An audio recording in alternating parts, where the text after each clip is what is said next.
Balabakan niyo po rin ang Diyos sa buhay. Ang bago tayo tumawag sa pagpapasalamat, basahin ko muna po sa aklat ng Awit, chapter 145.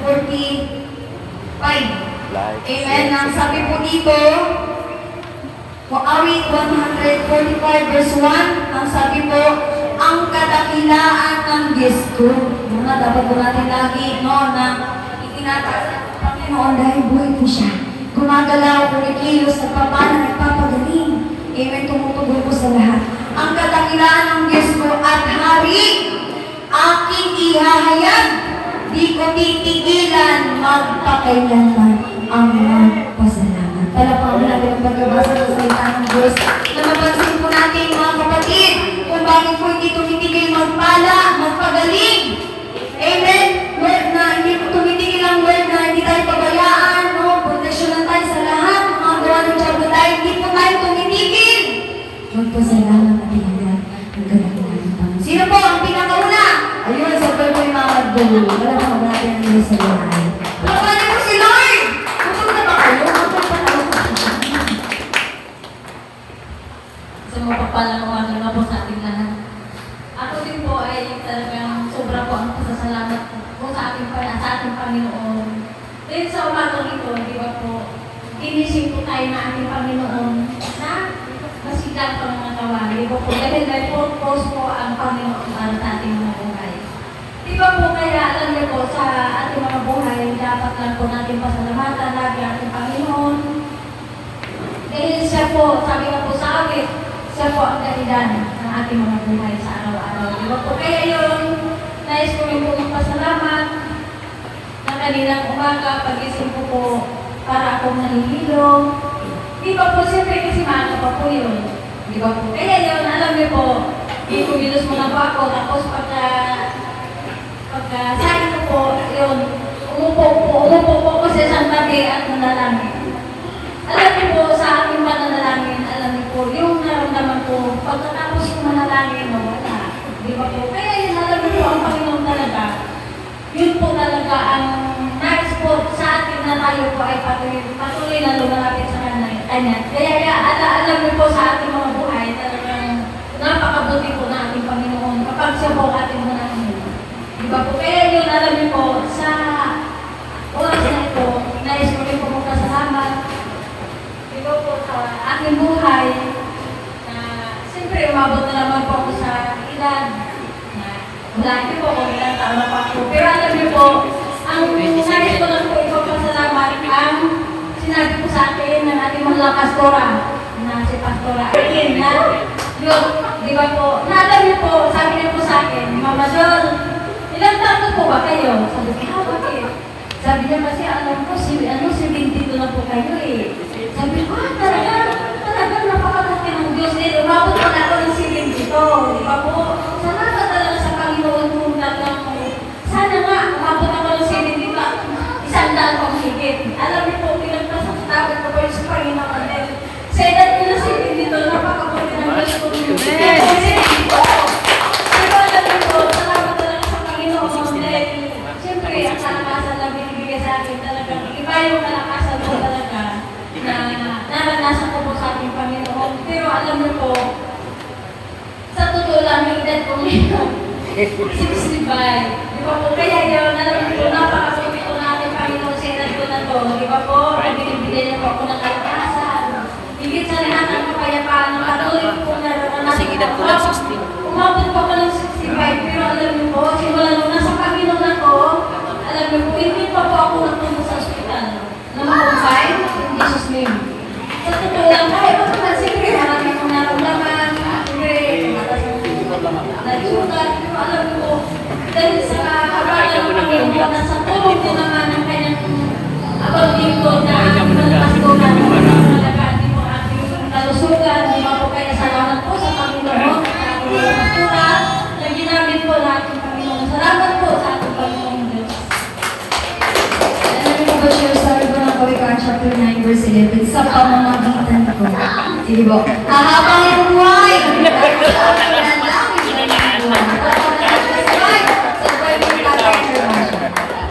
Ako hindi na magpapatawag. No.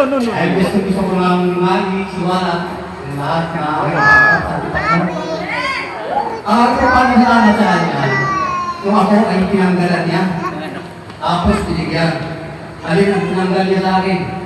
Galit, tigat, suko. Yun. Ganda. Tapos, kaya ako nagpapasalamat ng Diyos. Ang binigay niya pa sa akin ay lakas. Kaginawahan sa buhay ay medyo mahirap. Medyo mahirap, medyo may ginawa rin naman. Kaya, tayo nga pala ay humaglangayon sa ating Panginoong Diyos. Tayo ay laging naibiyanin matatanggulan. Amen. Kaya, ang pagpapasalamat ko sa ating Panginoong Diyos ay lubos. Hindi naman sasabihin pang kung saan pa tayo mananalangin, hindi na. Dahil dito tayo sa buhay na Diyos. Amen. Kasi ang tunay na nagbibigay ng kalakasa, kagyawahan. Wala na, saan pa tayo? Kaya lang naman kumita pa tayo sa dati. Dating noon, hindi ko nagkikwento. Dati kasi noon, magagalitin ako. Hindi ko nagkikwento, mahaba. Kasi akin. Kaya, sa ngalan ng ating Panginoong Diyos, at sa ngalan ng ni Jesus Christ, Amen. salamat na marami. Amen. Maraming salamat. Kapatid. Kasi na gusto magpatuloy, pumila na para... Okay na po pasalamat sa ating buhay na Diyos. Salamat po sa buhay ni WC. Sabi niya, para di ka na punahan, pumila na sa likod. Yun. Ikaw ka naman. Kaya, unahan ko na. Kasi alam ko maraming talagang... mga araw ng mic din eh. Kaya no, ako po yung nagpapasalamat sa ating Panginoon sa buhay na Diyos.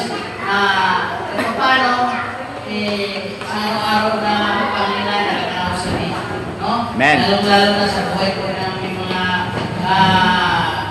kapamilya. Sige natin kapamilya, si Zenora, saka si Francis. No? Alam ko namin siguro na ito silang mga gising sa amin ito. Alam nyo, sa pasunin ko lang sa inyo, ito si Zenora, matagal na rin sa amin yan. Ano? Lahat ng business na in-offer ni Sister Nora, talagang nagkiklik. Doon pa si Mitro, sabi niya, Kuya, magkano tayo? Mag-ice cream tayo, mag-ice cream tayo. Di sinunod na sa awa ng Diyos, nag-click kami. Agad nakita namin, kaso ay dumanang kami, nalugi kami, hindi na kami nakabangon. Ngayon, di natin nasana, dumating din siya pala dito sa Manila, sabi niya, bubuksan tayong negosyo. Ay na, sinunod na namin siya namin na si Nora, talagang pili sa amin ng Panginoon. Lalo na dumating naman si Francis, na katuwang din niya sa ilang buhay dati. Siguro ito siguro, pasalamat ko kay Lord, siguro sila yung pinapadala ng Lord para sa amin. No? Kaya, this kami na sila ay nagtumulong sa aming mga asawa na kung ano daw yung mga problema, tutulungan ko kami para kami makaraos. Kaya kami pinapapasalamat sa buhay ni Francis, ni Nora, na sa kanilang mabuhay na ginamit ni Lord para sa amin, sa ating lahat. No? Kaya kami pinapapasalamat na siguro ito na silang panahon na bigay Lord na matala namin.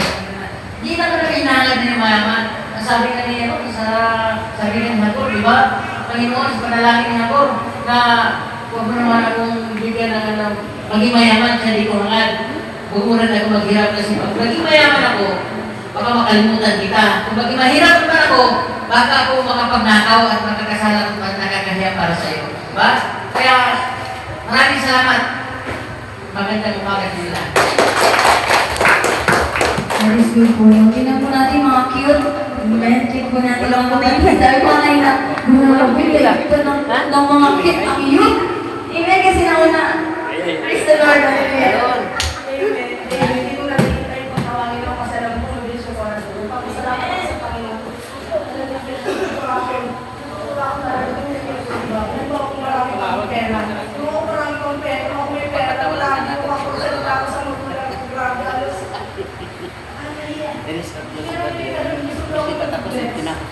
Dahil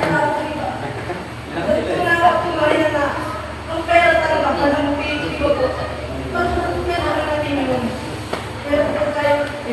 tayo, tumataka yung ulo natin, nakala natin, kaya natin. Pero nung nakilala ko si Lord, talagang kung pero talaga, wala naman pera, pero talagang nakikita ka talaga sa lahat ng Diyos. Kung saan ko pinakilala, kung kapag hindi na ikilala sa buhay ko na, hindi ko lang sa Panginoon kasi kapag mahalap yung buhay, ang kami ko iniisip, ang kami ko pinakilala. Pero ngayon na sa Diyos na ako, kasi lagi kong sinasabi sa sarili ko na bakit ako mag-aalala? Kaya pala tayo in-design ni Lord, kaya tayo naging tao. Ano pala tayo ay yung ating tulong pala, sa buong Bible, kung na-realize ka, tayo pala, kaya tayo tinrain, para si Maria, Pangalalan, Pangasidihan, Salamatan. Ito yun yung buhay natin, yung dapat yung sentro. Ngayon, hindi ko po tayo nandito na sa mundo to, hala natin sa pagyaman, wala natin yung focus natin. Tapos hindi ko yung na-align yung buhay natin. Napakagaan. Hindi mo kailangan na maging maraming pera. Kailangan mo lang pala magkakontentuhan, magkakontentuhan sa lahat ng bagay. At yung pag natin ka na sa kakontentuhan, nandun ka na sa tayo na, ano yung sasabi ng pastor, natutuwa na wala na ng pangarap. Ang Diyos ay tikilos, ang Diyos ay gagawa. Amen. Unay nga po kayo na mga mangha, dahil napakabuti ang pagkakitin ko. Amen. Ang nakakasawa yung napakahas. Pero maabis ako, sabi ko galing ni Lord kasi hindi ko makakalas na butunin. Kasi hindi ito. Sabi ko nga naman, yung mga buhay ko niya, bawal na siya mabaho eh. Ang makakagaling ng bayan. Sa Diyos na, design lang po ng puso mo. Design lang. Sabi ko nga dati, sinabi ng tagapanguna, sinabi ng hindi ng Diyos na ang Diyos ay nasa ating puso. Pag po pala, dinesire ng puso at nakarating sa isip, at diba sabi ng ating pastor ay, ito yung ating, yung kailaliman, at ang Diyos ang nakasihas. Kaya nga ako yung aking nararanasan kasi hindi lang po sasalita ko eh. Kung na po sa kailaliman ng Diyos ang lahat. Salamat po sa Panginoon. Nakakamiss ko. Hindi lang dahil sinasabi ng boto niya ni Kuya Junel. Pero grabe, mga pa halos buo. Pamilya ni Kuya Junel ay nandito lang. Iba, pinapanalangin lang noon, nandito na. Kaya rin po mga kapatid, isang araw yung pumama niyo sa buhay ay dadali ng Diyos dito sa atin. 9:46 na. Alam po, kapasalamat sa Lord, no? Ay, silas po sa buhay ko ni Mama. Bless na po, ha? Sa susunod, huwag po kayo titigil magpasalamat sa Lord, ha? Tigilan ni Lord ng pagkakas. Pagpalang umagat po sa lahat.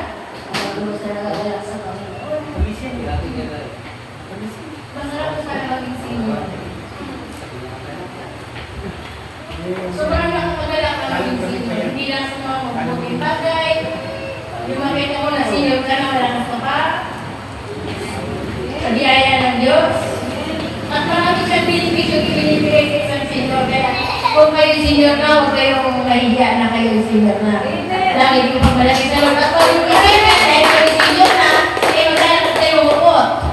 Hindi po gano'n. Dahil isipin nyo na senior na kayo sa harapan ng Diyos, kayo malakas sa harapan ng Diyos. Kung natili kayo malakas sa Diyos.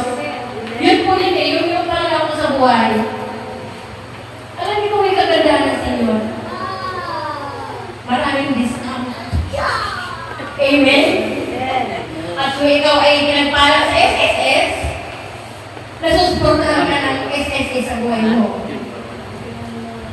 Isa lang gusto ko i-encourage sa mga bata pa ito, sikapin nyo magka-SS para pagdating ang mga senior na, yung iba dyan na mahihina yung katawan at yung maintenance, lahat ng pares ng mga anak na nahihirap.